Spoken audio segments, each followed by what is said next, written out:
Assalamualaikum warahmatullahi wabarakatuh.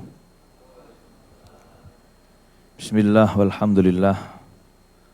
Alhamdulillahilladzi bini'matihi tatimmus shalihat wa binasri dinihi wa habibihi al-mustafa sayyidina Muhammad tatanazzalur rahmat wan nafahat.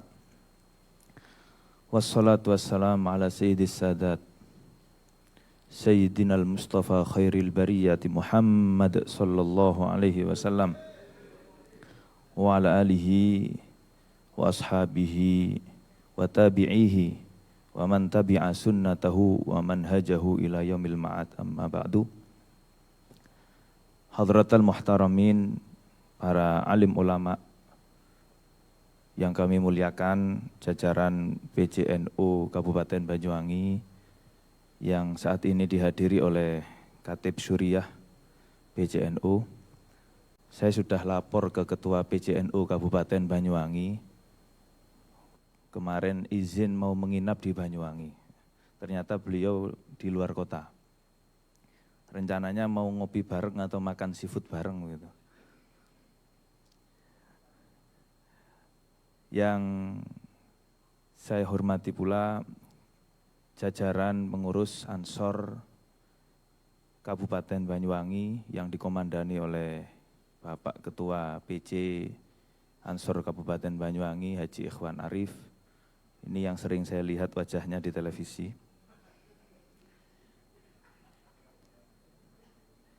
Beliau ya, kalau nggak salah beliau ya. Alhamdulillah. Mudah-mudahan sudah tidak pusing lagi. Ketua PC MDS Rijalul Ansor Kabupaten Banyuwangi yang saya hormati, tidak lupa pula yang kami hormati jajaran pengurus atau jajaran pemerintah daerah Kabupaten Banyuwangi yang nanti insya Allah juga mudah-mudahan hadir bersama kita, Ibu Bupati Banyuwangi, Ibu Ipuk atau saya panggil Ibu Dani biasanya, Bu Dani. Dan barangkali juga ada dari Badan Otonom NU Kabupaten Banyuwangi, perwakilan ormas-ormas Islam atau keagamaan yang hadir dalam acara siang hari ini. Satu hal yang harus kita syukuri adalah pertama-tama kita terlahir ada di Indonesia. Ini merupakan satu nikmat yang kalau kita pergi ke luar negeri, maka menjadi orang Indonesia itu adalah satu nikmat tersendiri. Menjadi orang Indonesia itu indah sekali. Dan ini pemandangan ini tidak selalu ada di negara lain. Apa yang kita rasakan di sini, itu ternyata jarang kita temui di tempat lain. Ini bagi yang pernah keluar negeri pasti tahu. Tapi yang kadang-kadang kurang syukur itu yang nggak pernah keluar negeri di sini, terus jadinya marah-marah saja di Indonesia. Jadi ini satu hal yang sangat patut kita syukuri. Saya beberapa minggu yang lalu melakukan perjalanan ke Damaskus. Di pesawat saya bertemu dengan pramugari asal Afrika Selatan. Dia tiba-tiba tanya, namamu Muhammad kan ya? Karena dia tahu tiket saya. Kalau di sini itu, di Indonesia maksudnya, di Indonesia itu orang-orang yang bukan agama Islam, ada hari rayanya enggak? Itu pertanyaan mereka. Saya jawab, enggak hanya ada hari rayanya, itu jadi hari libur nasional juga. Dan tidak hanya itu, kalau ada hari raya perayaan Imlek misalnya, pegawai-pegawai yang ada di bawah toko-toko atau pabriknya orang-orang Chinese juga dapat angpau. Gitu. Cuman saya nggak pernah dapat. Gitu. Begitu ya? Iya. Your country is a great country, katanya beliau. Jadi dia mengatakan itu kenapa? Karena di negaranya sendiri, dia cerita, di Afrika Selatan nggak begitu pemandangannya. Karena yang menjadi mayoritas itu agama lain, dan entah bagaimana aturan di sana, ternyata bagi yang Muslim, pernikahan itu tidak diakui oleh catatan sipil negara di Afrika Selatan. Karena Islam di situ minoritas. Jadi hanya ke MUI lah kira-kira begitu. Hanya ke perkumpulan kiai-kiai diakui secara kelembagaan, tapi bukan negara yang mengakui. Tidak masuk dapat buku nikah dari pemerintah resmi seperti kita di Indonesia. Makanya dia mengatakan negara kamu itu indah sekali. Saya sepanjang perjalanan jadi mikir sepanjang jalan. Ternyata orang lain ngiri dengan kita, tapi kenapa banyak dari kita yang tidak bersyukur dengan keadaan kita sendiri. Dan apa yang kita rasakan di Indonesia ini, baik oleh Muslim maupun non-Muslim, itu tidak lepas dari peran agama yang diajarkan dengan cara yang benar. Jadi agama yang diajarkan dengan cara yang benar ini menjadi sangat penting. Karena jika agama diajarkan dengan cara yang salah atau interpretasi yang salah, maka akan memunculkan sikap beragama yang salah. Tadi Ji Ikhwan sudah membahas banyak tentang tradisi Ahlus Sunnah wal Jamaah, ke-NU-an dan ke-Ansoran. Saya mau bahas dengan bahasa yang lain saja. Ini tadi sudah kayak PKD dan PKL ini. Sudah lengkap materinya. Dirosah ini, dirosah ula sudah masuk ini.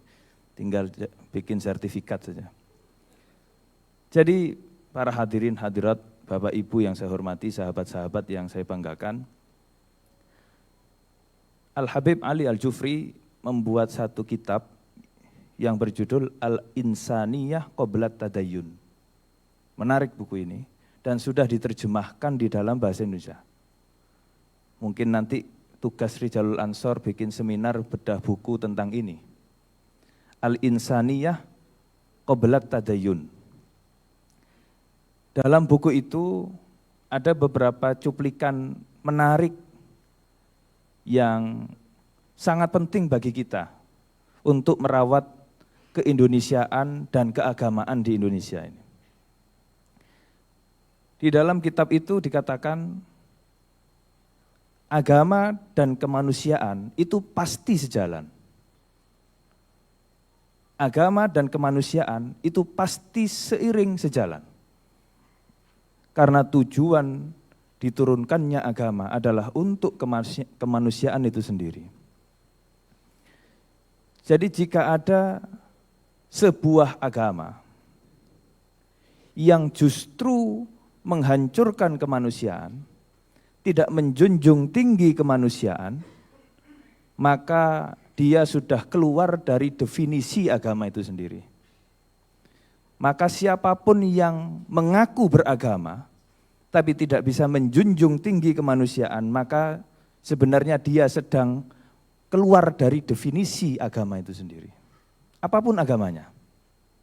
Kalau kita bahas radikalisme, supaya adil, semua agama ada fase-fase radikalisme.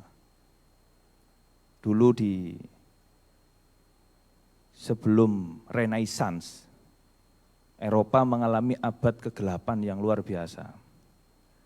Karena saat itu ilmu pengetahuan tidak boleh berkembang melebihi atau melampaui dogma agama yang ada. Jadi kalau ilmu pengetahuan ini tidak nurut dengan dogma agama, maka ilmu pengetahuannya harus ditolak. Maka di situ terjadi kemunduran yang luar biasa saat itu. Jadi di saat abad ke-8 terjadi di Eropa, justru di masa-masa Islam ini menjadi masa kejayaan. Karena muncul ilmu pengetahuan banyak, khususnya di dinasti Abbasiyah. Jadi ada fase-fase radikal di agama yang lain juga ada. Saya enggak setuju lah kalau yang radikal hanya Islam, itu enggak setuju saya. Kemudian kalau urusan agama yang lain di India juga sampai detik ini yang Hindu radikal juga ada. Bahkan beberapa waktu yang lalu saya membaca berita, ada seorang laki-laki Pakistan Muslim yang mencintai seorang wanita India. Hanya karena urusan asmara ini, si laki-laki Muslim dari Pakistan ini dimutilasi oleh sebagian kelompok. Karena tidak suka dengan sikapnya yang ingin menggaet perempuan dari kalangan Hindu. Takut diajak masuk Islam, berarti ini Hindu radikal juga ya. Ini sikap radikal. Jadi sikap radikal itu ada di semua agama. Apa yang menjadikan itu ada? Kembali ke pembahasan awal tadi. Cara beragamanya yang salah. Bukan salah agamanya. Jadi agama dan cara beragama itu dua hal yang berbeda. Yang sering salah bukan agama. Yang sering salah adalah cara menginterpretasi agama. Cara memahami agama. Ini yang sering salah. Jadi kalau ada kejadian-kejadian akhir-akhir ini yang mencoreng nama Islam dalam tanda kutip, bukan Islamnya yang salah. Tapi lihatlah orang-orang yang mencoreng nama Islam itu, bagaimana cara dia memahami Islam. Bagaimana cara dia menginterpretasi agama, itu akan menentukan sikap dia dalam beragama. Kalau kita ini, Ahlus Sunnah wal Jamaah, enak, santai sekali kita ini. Al-Quran memerintahkan kita, waqulu linnasi husna. Kalau ngomong sama orang yang baik-baik, yang sopan, yang enak, tidak usah caci maki. La ikraha fiddin, qad tabayyana rusydu minal ghayy. Kebenaran itu enggak usah ngotot, enggak usah ngoyo. Apakah saya perlu ngotot untuk mengatakan hari ini siang, sekarang ini siang? Sekarang ini siang para hadirin. Apakah saya perlu kampanye? Apakah saya perlu memobilisasi massa untuk menyampaikan kebenaran ini? Enggak perlu. Hari ini siang para hadirin. Jam ini, sekarang ini siang para hadirin. Kebenaran Allah sebagai Tuhan itu seterang siang kita hari ini. Enggak perlu ngotot. Kita sampaikan saja kebenaran dengan cara-cara yang baik.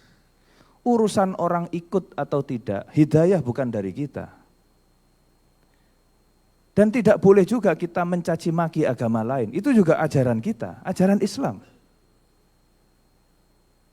Jangan kau caci maki orang-orang yang menyembah kepada selain Allah.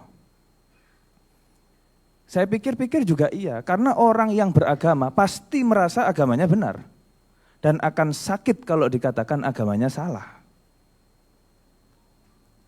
Yang paling penting dalam hidup ini adalah bagaimana kita kontestasi dalam kebaikan. Bagaimana kita bisa menjaga harmoni antar manusia, itu saja. Serasi dalam hidup bersama. Kemudian bisa harmoni dengan alam semesta, kita ikut menjaga alam semesta. Inilah tugas kita di bumi, bukan saling mengadili mana yang benar, mana yang salah. Karena nanti yang memutuskan benar dan salah itu sudah ada pengadilannya sendiri. Cuman hati-hati, kalau sudah nyampe sana ternyata salah, nggak bisa balik loh ya.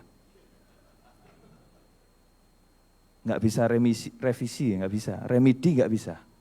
Kalau sudah di sana ternyata salah, yang kita yakini selama ini salah, sudah nggak ada waktu untuk kembali. Itu saja yang harus kita hati-hati itu. Nggih ya. Jadi santai saja. Bagaimana kita menyampaikan kebenaran itu perlu dengan cara-cara yang baik. Karena waqulu linnasi husna, Ibnu Katsir menafsiri ayat ini. Kamu berkata-katalah yang baik dan juga lakukanlah perbuatan-perbuatan yang baik, termasuk pada saat amar ma'ruf nahi mungkar. Maka ketika amar ma'ruf, lakukanlah dengan kebaikan, nahi mungkar juga lakukan dengan kebaikan. Dengan cara-cara yang baik. Ini tafsir Ibnu Katsir. Nah, kenapa saya menggunakan tafsirnya Ibnu Katsir? Karena saya tidak layak untuk menafsiri Quran sendiri. Inilah pentingnya kita mengikuti thoriqoh dalam Islam itu. Tadi sudah disampaikan oleh Ketua Ansor Kabupaten Banyuwangi, berislam saja tidak cukup. Itu maksudnya begini, berislam tanpa memilih jalur, tanpa memilih cara interpretasi agama, kita akan tersesat. Maka dalam belajar agama, kita harus memilih lewat jalur siapa kita belajar menginterpretasi ajaran agama ini. Maka kemudian Ahlus Sunnah wal Jamaah memberikan jalur. Kamu kalau bertauhid, ikutilah akidah ini. Bukan kemudian kamu sendiri yang menentukan akidahmu. Kamu siapa? Wong baca Quran aja nggak paham. Apalagi ya baca kitab, tambah nggak ngerti, gundul semua, nggak ada harokatnya. Dalam berfikih, dalam beribadah, ini loh orang-orang yang sudah mendapatkan pengakuan keilmuan, atau saya bahasakan legitimasi keilmuan. Imam-imam madhab itu orang-orang yang sudah mendapatkan legitimasi keilmuan. Jadi kalau ada ajakan untuk tidak bermadhab, justru itu yang berbahaya. Silakan Anda tafsiri sendirilah. Enggak usah bermadhab, Islam itu sama saja. Tidak. Justru orang yang ngomong begitu belum mendalami Islam. Karena semakin kita mendalami Islam, semakin banyak pilihan yang harus kita pilih. Kita ini mau lewat jalurnya siapa? Jalur inilah yang kemudian menjadi keistimewaan di NU. Apa? NU menjaga silsilah keilmuan keagamaan. Dari gurunya, sampai kepada para imam madhab, sampai kepada para tabi'in, sampai kepada para sahabat, dan sahabat adalah gurunya langsung Rasulullah SAW. Monggo. Maka dari itu sahabat-sahabat yang saya hormati, yang saya banggakan, NU bukan sekedar ormas. Di sini ada Kes Bangpol ini. NU bukan sekedar ormas yang terdaftar di Kes Bangpol, bukan. Saya boleh mengatakan NU niku thoriqoh para hadirin. NU bukan sekedar ormas, tapi thoriqoh. Jalan bagaimana kita belajar memahami agama lewat jalan ini gitu. Lewat jalan ini. Karena kalau kita sudah pilih jalan yang salah, maka kita akan menjadikan agama bukan sebagai pembawa damai, tapi justru pembawa kerusakan. Agama harusnya damai gitu. Agama harusnya santun. Agama itu harusnya mendamaikan, bukan membuat gaduh. Bukan bikin ribut saja. Itulah tugas agama. Dan itulah tujuan diturunkannya agama. Bayangkan kalau manusia hidup tanpa agama. Apa jadinya? Mungkin hewan akan kalah. Bahkan akhir-akhir ini setan pun sudah kalah dengan kelakuan manusia. Karena setan merasa kok lebih bejat manusia daripada saya. Ini kenyataan para hadirin. Maka dari itu nek kula piyambak yakin sudah mengikuti NU niku tidak sekedar ikut ormas, bukan. Tapi ini jalan saya untuk memahami keagamaan, memahami Islam. Ini cara beragama saya. Ini jalur saya, yaitu dengan cara mengikuti ulama-ulama yang sudah mendapatkan legitimasi keilmuan untuk menerjemahkan ajaran agama. Nah kalau sekarang ada orang, sampean akidahnya ikut siapa? Saya enggak ikut siapa-siapa, saya punya akidah sendiri. Siapa sampean ini? Wong kita mau ke bengkel saja, masih tanya kok, montirnya dulu itu pengalamannya di mana saja. Gimana? Sampean dulu di mana mas? Oh saya di bengkel Auto 2000 misalnya. Ini bukan sponsor ya. Nggih. Tidak, enggak nyumbang. Oh kalau sudah dari situ, jebolan situ saya mantep lah. Nggih mboten? Anda akan mantep nyervis mobil di montir yang sudah punya pengalaman dan jelas pengalamannya. Enggak mungkin ada orang tiba-tiba masuk ke ruang operasi ngaku, saya mau ikut operasi. Saya mau ikut melakukan tindakan. Dokter yang lain pasti tanya dulu kan, sampean siapa? Dokter bukan? Bukan. Ya nggak bisa keluar. Dari sisi legalitas saja Anda sudah ilegal untuk mengaku dokter. Belum lagi kalau dia dokter pun umum apa spesialis. Mana buktinya? Ijazahnya mana? Dulu waktu kuliah masuk terus apa sering bolos? Terus sudah pengalaman melakukan tindakan operasi berapa kali? Kalau dia nggak punya pengalaman, apa dokter-dokter yang lain percaya dia ini seorang dokter? Apa boleh dia ikut melakukan tindakan operasi? Nggak boleh, Pak. Karena setiap hal yang kita lakukan harus punya pengalaman dan legitimasi keilmuan di situ. Ini yang paling penting. Makanya di NU ini jelas, jenengan akidahe nderek nopo Imam Abdul Hasan Al-Asy'ari, Imam Abu Mansur Al-Maturidi. Kok mboten ndamel tauhid piyambek mawon misalnya. Kok enggak bikin tauhid sendiri sampean? Lah saya ini siapa kok bikin tauhid sendiri?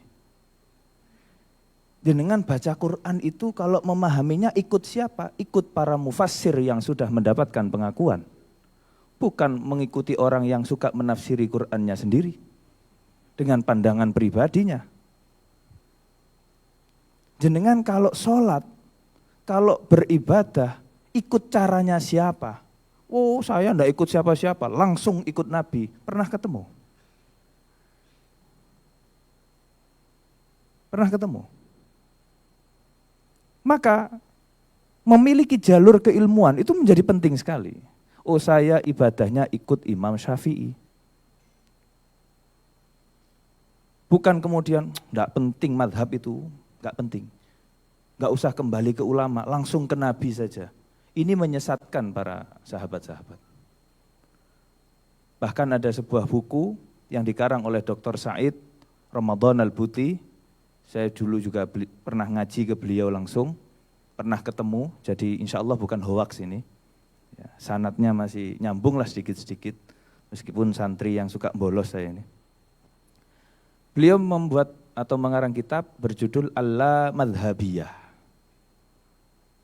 Akhtaru bid'atin tuhaddidu asyari'at al-islamiyah.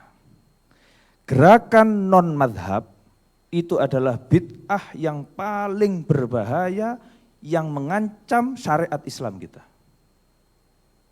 Siapakah gerakan non-madhab itu? Ansor lebih tahu orangnya.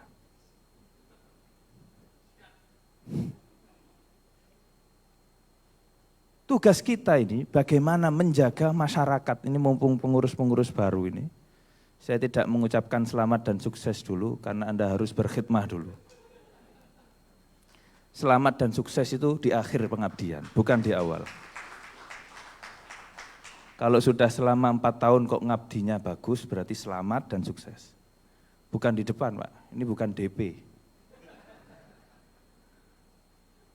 Maka dari itu, tugas kita para sahabat-sahabat, ya ini, bagaimana memberikan panduan kepada masyarakat, Pak, Bu, kalau mau belajar agama, anak-anaknya hati-hati, jangan sampai cara memahami agamanya salah. Karena kalau sudah cara memahami agamanya salah, sikap beragamanya akan salah. Orang tuanya dikafirkan. Jangankan orang lain, orang tuanya sendiri bisa dikafirkan. Itu sikap beragama macam apa yang begitu itu? Ada bapak, ibu, dan anak kecil naik motor kemudian meledakkan diri. Itu cara sayang orang tua macam apa kepada anak yang mengajak anak bayinya untuk bunuh diri? Banyuwangi. Kalau mboten paham.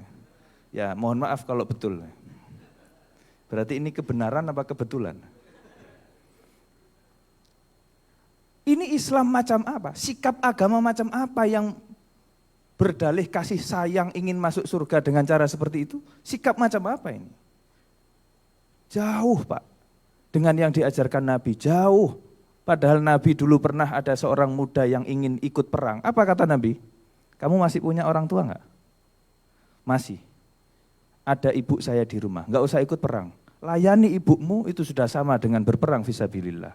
Itu ajarannya Nabi. Bukan ngajak anak untuk bom bunuh diri, bukan. Alasannya jihad fisabilillah. Ini fakta-fakta yang sedang ada di tengah-tengah masyarakat kita dan tantangan terbesar kita ya ini. Civil Society 5.0 ini, 5.0 ini.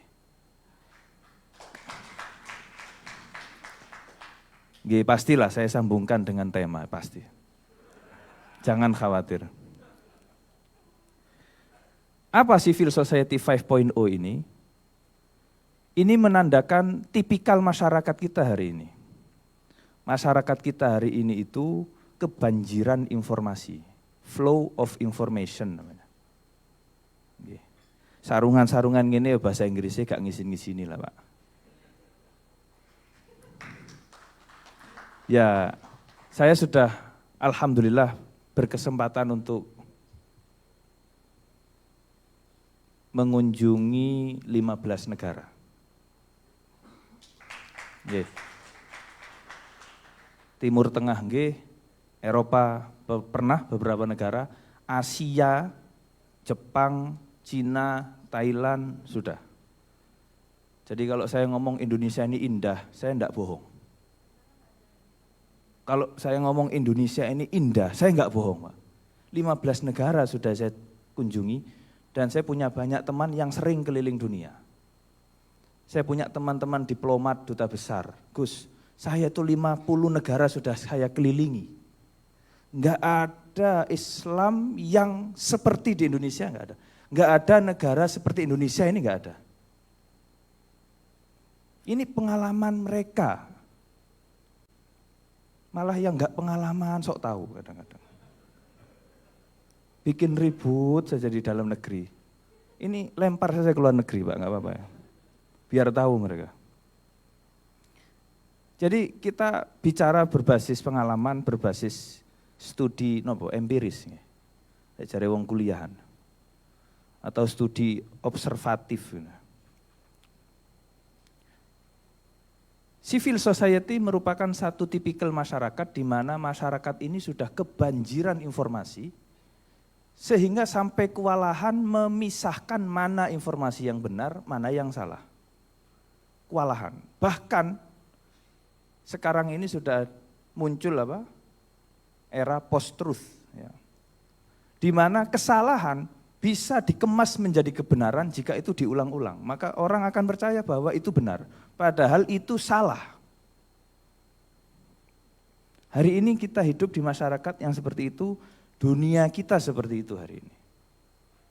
Civil Society 5.0 itu kalau bahasa kampungnya, orang sekarang lebih bingung nggak bawa HP daripada nggak bawa dompet, kira-kira begitu. Karena apa? Merasa hidupnya nggak bisa dipisahkan dengan HP. Kalau pisah dengan dompet sudah sering kayaknya. Atau pisah dengan isinya dompet sudah sering. Tapi kalau pisah dengan HP, bingung setengah mati karena merasa hidupnya terikat sekali dengan HP. Dan HP itu adalah merupakan alat pengendali informasi. Orang sekarang bayangkan kalau belajar Islamnya hanya melalui Google, Al-Alim, Al-Allamah Google ini, maka dia rentan tersesat. Kenapa? Karena Google tidak hanya memberikan informasi yang benar, dia akan menyajikan semua informasi, entah itu benar, salah, ngawur, sesat, nggak ngurus Google itu. Bayangkan kalau anak-anak muda kita sekarang belajar memahami jihad hanya ketik di Google. 10 website pertama yang muncul akan mengatakan apa? Coba dibuktikan. Orang jarang klik halaman kedua, ketiga Google. 10 website pertama di halaman pertama itu yang sering diklik. Tapi untungnya kita sudah punya NU online yang selalu muncul di halaman pertama ini. Tadi saya lihat ada logo NU Online, ya, cocok ini. Jadi NU Online sudah menguasai SEO, bagaimana membuat website ini selalu ada di urutan teratas di pencarian Google. Kenapa? Karena orang pasti cari informasi hanya berbasis 10 website yang muncul pertama itu. Dulu sebelum ada website NU, yang muncul pertama apa? Nah, ya yang ngomong jihad al-qatl, itu aja. Khilafah itu harus. Tapi sekarang kan sudah banyak informasi yang mengimbangi itu. Tapi bayangkan bagaimana anak muda sangat mudah diperdaya dengan informasi-informasi yang distortif, yang menyimpang. Bagaimana dia memahami jihad, bagaimana dia memahami khilafah,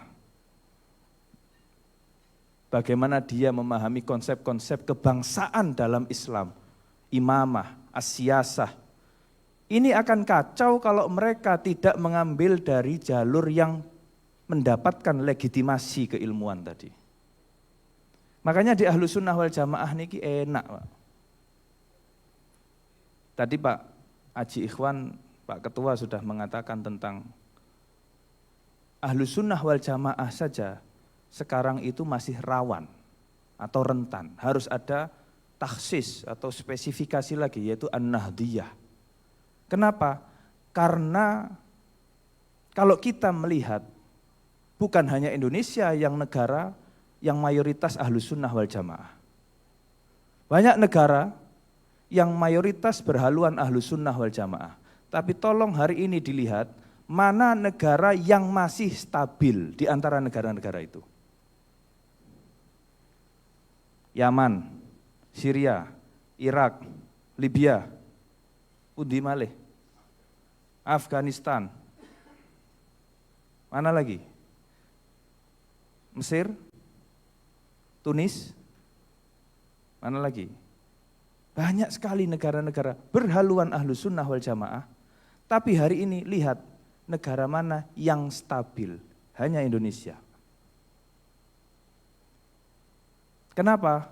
Karena di Indonesia Ahlus Sunnah wal Jamaah tidak dibiarkan berdiri secara alamiah, tapi juga dikawal oleh organisasi resmi yang bernama Nahdlatul Ulama.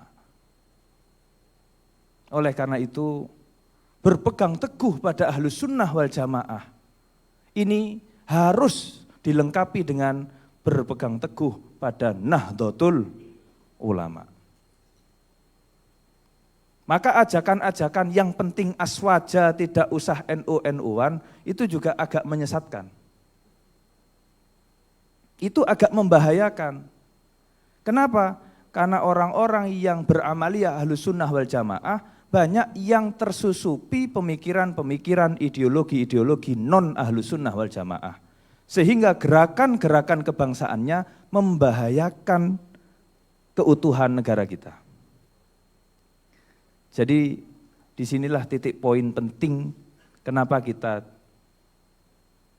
Ahlus Sunnah wal Jamaah dan lebih-lebih kenapa kita kok harus NU gitu ya.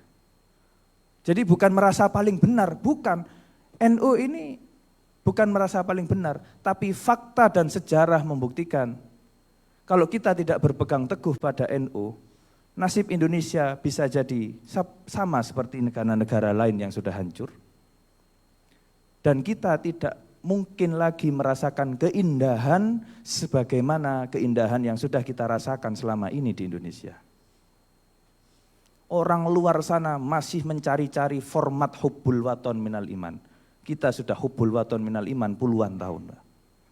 Orang di luar sana masih mencari format bagaimana Bhinneka Tunggal Ika. Kita sudah Bhinneka Tunggal Ika ratusan tahun. Orang di luar sana masih mencari format bagaimana Islam sebagai agama dan negara bisa hidup serasi sejalan. Kita di sini sudah hidup puluhan tahun, bahkan ratusan tahun sebelum Indonesia menjadi negara. Agama sudah serasi dengan konsep kebangsaan.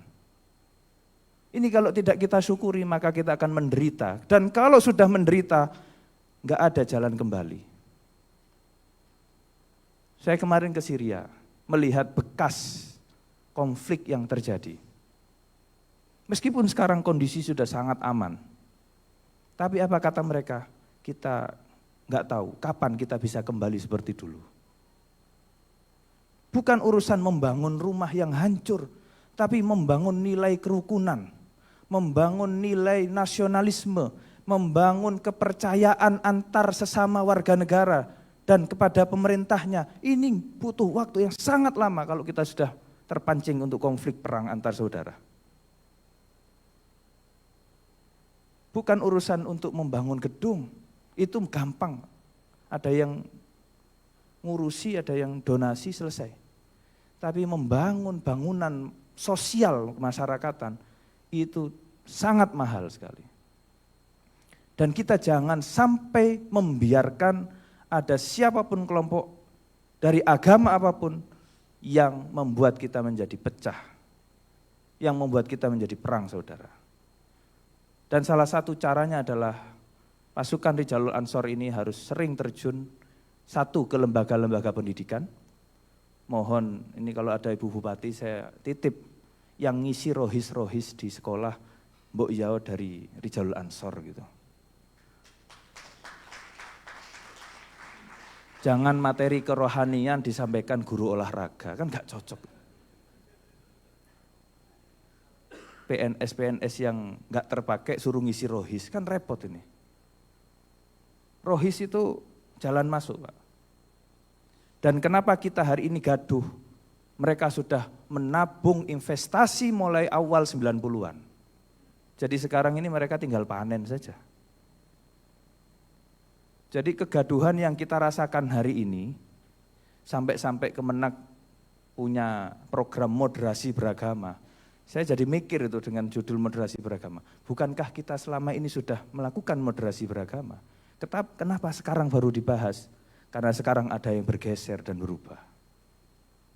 Ini karena 30 tahun mereka sudah menanamkan itu sejak di lembaga pendidikan SMP, SMA, awal 90-an. Dan ditambah dengan bebasnya ideologi yang masuk pasca reformasi, sekarang mereka sudah panen. Apakah kita biarkan? Tidak boleh. Bukan kita ini benci kepada mereka, tapi cara beragama mereka ini harus kita ajak untuk kembali. Ini loh jalan agama yang selamat, yang membawa kedamaian. Bukan cara beragama yang seperti itu gitu loh. Jadi kita enggak memusuhi mereka, tapi kita menganggap mereka sebagai korban penyesatan ideologi yang harus diselamatkan. Jadi jangan dikeprui terus, Pak. Ya, Ansor jangan dikeprui terus. Saya nih curiga nih. Ini mandinya Mbah Wahab ngasih nama Ansor.